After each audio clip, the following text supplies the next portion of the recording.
Attention, question imprévisible. Est-ce que vous allez garder uniquement l'updater, garder uniquement le launcher ou avoir les deux?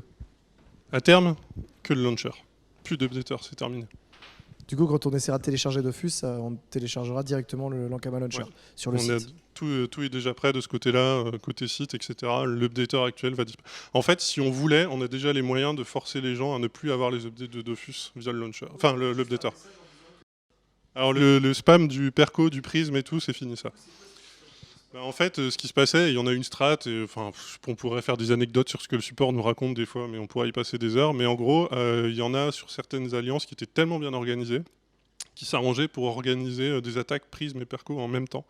Ce qui fait que l'alliance recevait un tas de notifs, mais incommensurables, et ça faisait carrément friser les clients, voire planter ceux d'en face. Donc le temps qu'ils réagissent, ils ne pouvaient pas défendre les percos et tout ça. Donc, et en fait, ça c'était lié à un bug du chat. Quand on envoyait trop de messages, vous l'avez vu, par exemple, à la bêta, quand on avait mis les pare-choux pour passer d'XP, au début, c'était n'importe quoi. Alors, une petite précision là-dessus, parce que j'en ai vu plein qui ont dit « je comprends pas pourquoi ils n'ont pas mis des pare-choux pour passer niveau 200 ». En fait, on avait mis des pare-choux niveau par niveau, parce qu'on voulait aussi que les gens puissent tester le leveling avec le nouvel équilibrage. Ah ouais. Mais tout le monde n'est pas niveau 200 et on a besoin aussi d'avoir le ressenti au fur et à mesure. Donc oui, on a fait ça volontairement. Après, il fallait... Peut-être qu'on aurait dû dire ne restez pas sur la map d'Astrup pour claquer vos pare-choux et freeze tout le monde pendant 30 minutes. Mais oui. Alors, vous parlez donc d'une refonte du Coliseum. Moi, ce que je me demande, c'est est-ce que vous avez prévu des sortes de petits systèmes pour initier les joueurs au PvP? Je pense notamment à des succès qui n'existent pas actuellement pour le PvP. Je prends des exemples assez simples dans les jeux vidéo, gagner 100 Coliseum, 200, 500, etc. Est-ce qu'il y a des choses de prévues pour donner envie aux joueurs de passer de la feature PVM qui est classique à la feature PvP? C'est pas prévu là aujourd'hui, mais pourquoi pas? Enfin, moi je suis pas opposé. Ok. Au contraire, c'est une bonne idée à noter. Là, moi j'ai une question. C'est que à terme, vous avez dit que toutes les invocations devront être contrôlables par... Pour toi, est-ce que ça risque pas d'être trop fort sur cette classe? Là, on voit Lumitrof qui peut contrôler sa pelle et qui peut faire pas mal de moves sympas avec. Et est-ce que vous allez, est-ce que justement, si vous avez peur que ce soit, ça déséquilibre un petit peu ou quoi?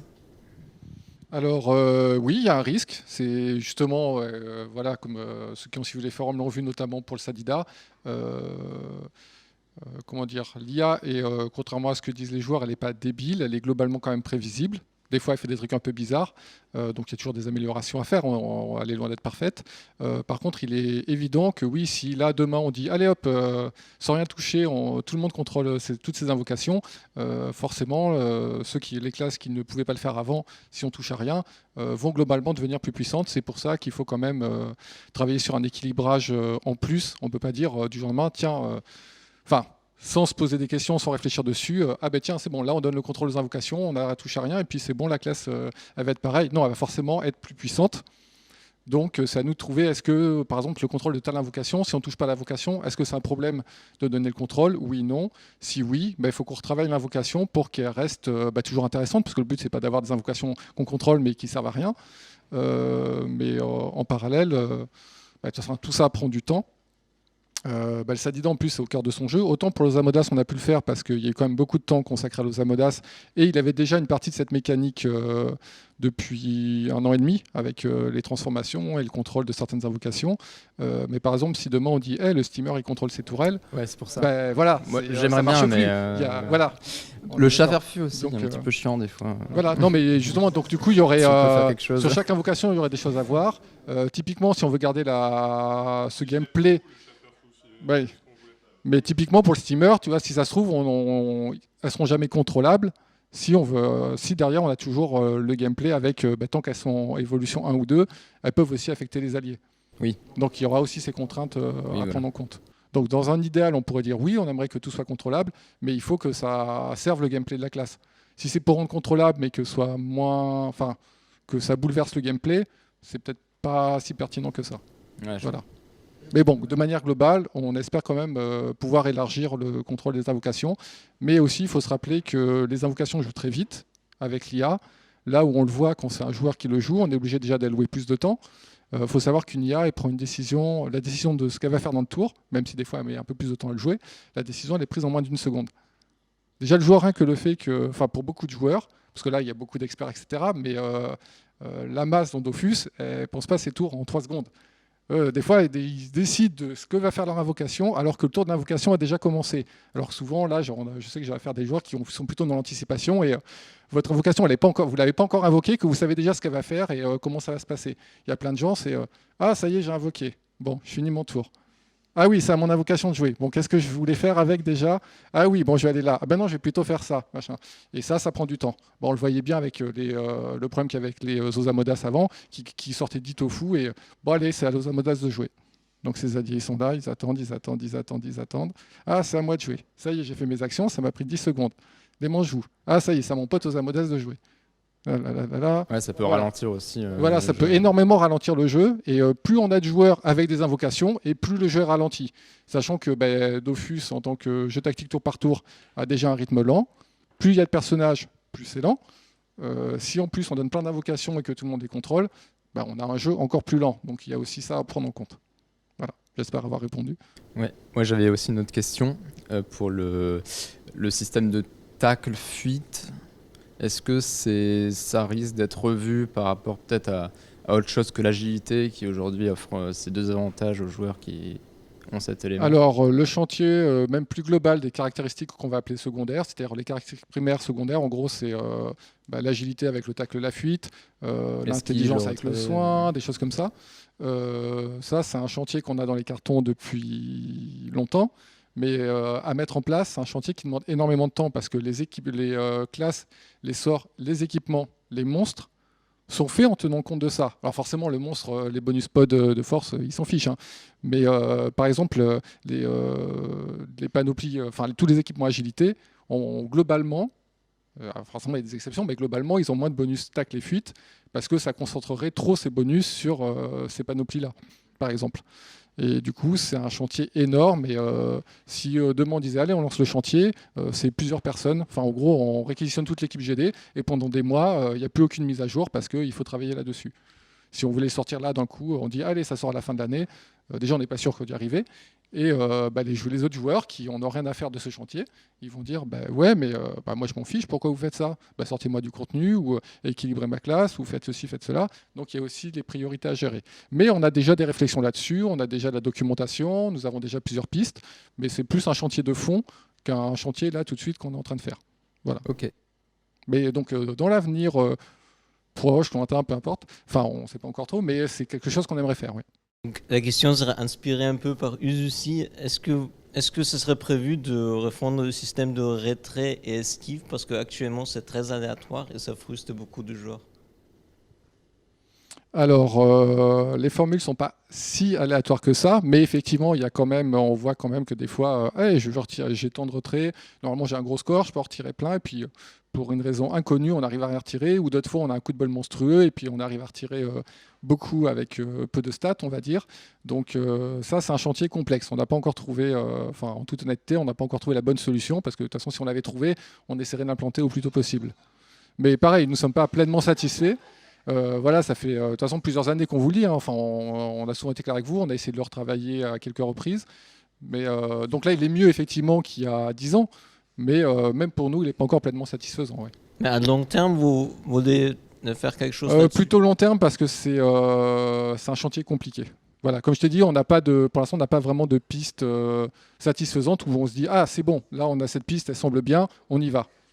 Voilà. On aimerait que ça se passe comme ça, évidemment. Mais une formule déterministe, ça me semble pas trop compliqué quand même. Ou est-ce que j'ai une mauvaise imagination de tout ça?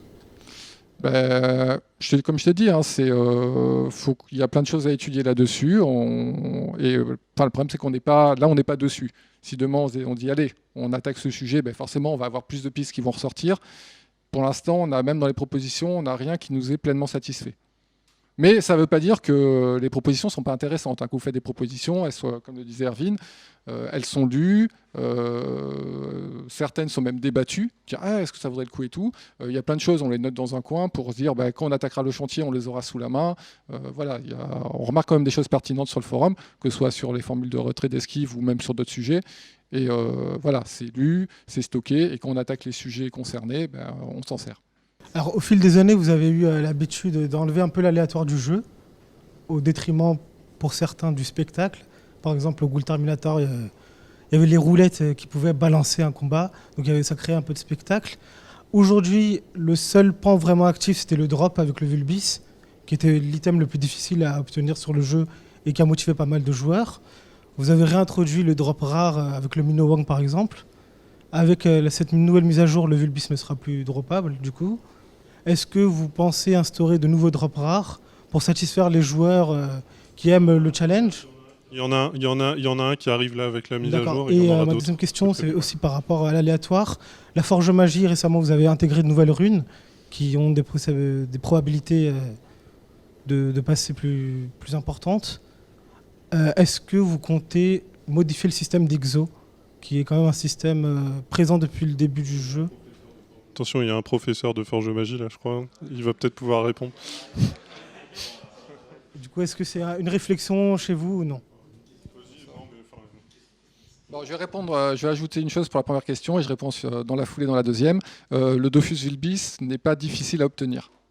Attention, ce n'est pas une notion de difficulté, c'est uniquement une notion de chance et de temps. C'est-à-dire, plus je grind le Crocabilla, plus statistiquement j'ai de chances d'obtenir le Dofus Vulbis. Mais en aucun cas, ceux qui font ça n'ont de difficulté. Voilà,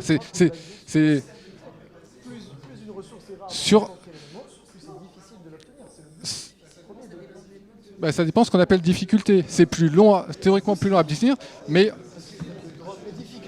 c'est pas une question de difficulté, c'est une question de pénibilité. C'est-à-dire que c'est pénible, ce n'est pas difficile. Et effectivement, l'idée que l'obtention du Vulbis soit basée sur une expérience pénible, ce n'est pas quelque chose qui apporte du plaisir, tu vois. Le plaisir, il est juste au moment où tu l'obtiens, mais tu as des gens qui essayent de l'obtenir depuis des années et qui ne l'ont pas. Tu as des personnes qui essayent de l'obtenir pour la première fois et qui le droppent parce qu'ils ont du bol. On n'est pas sur une notion de difficulté ou de compétence, on est sur une notion de pénibilité et de chance. Je vais donner mon exemple. Moi, j'essaie de dropper le Vulbis, j'ai plus de 1100 croquets à mon actif. C'est pas pour autant que ça m'a déplu. Parce que moi, je me dis, à la fin, j'ai peut-être une chance de le dropper. Pareil pour l'exo. J'ai plus de 13 000 tentatives avec près de 200 exos que j'ai passés.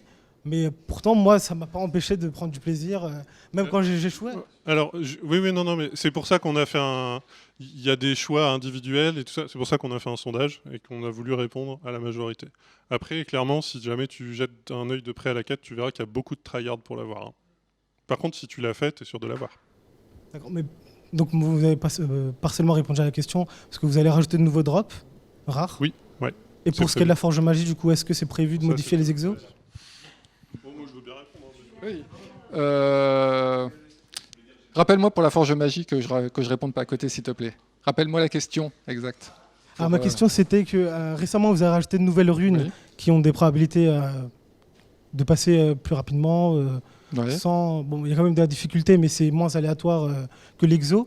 Est-ce que vous comptez modifier le système d'exo qui est de 1% de chance de passer sur les items? L'expérience justement avec les runes de transcendance nous a montré que la Forge Magie dans l'état actuel, faut qu'on arrête de trop y toucher pour un moment, parce que, pour des contraintes vraiment techniques pour le coup. C'est-à-dire sans même la réflexion game design derrière, pour des contraintes techniques, on le montre encore là avec le problème qu'on a sur les runes de corruption, où on n'a pas trouvé encore, on n'a pas résolu le problème. C'est pour ça que là on finit avec la mise à jour là par dire ok, on vous rend les reflets oniriques qui vous ont servi à acheter ces runes. Pour les runes de corruption, je parle, pas pour les runes de transcendance, parce que on est aux limites du système et on est sur le point de tout casser si on modifie encore quoi que ce soit. Donc ça ne veut pas dire qu'on ne va pas se reposer la question à terme sur la forge magie, mais si on le fait, on sait que ce sera un gros chantier, un chantier conséquent, et en plus, il faut que ça vaille le coup par rapport à ce que la communauté attend de ces changements-là. Donc pour l'instant, dans l'état actuel, il nous satisfait. Voilà, il semble satisfaire aussi pas mal les joueurs. On a peu de retours sur la forge magie, c'est pas bien, machin, etc. Ce qui ne veut pas dire qu'on se pose pas des questions dessus, mais c'est pas d'actualité. Allez, une dernière alors. Ouais. Alors moi j'aimerais juste rebondir sur l'ajout du drop rare dont vous avez parlé. Est-ce que ça va être quelque chose à la hauteur comme le Minowang, qui pour moi n'est pas forcément un drop très rare vu qu'il y a une énorme génération de Minowang parce qu'on peut le dropper sur n'importe quel donjon, ou est-ce que ça va être quelque chose comme justement un Vulpes qui va être propre à un donjon en particulier et qui aura une réelle valeur à terme? Alors, pour répondre à ta première partie de la question, sur le Minowang, on a des stats précises tous les jours. Je t'assure qu'il y en a très très très peu qui drop.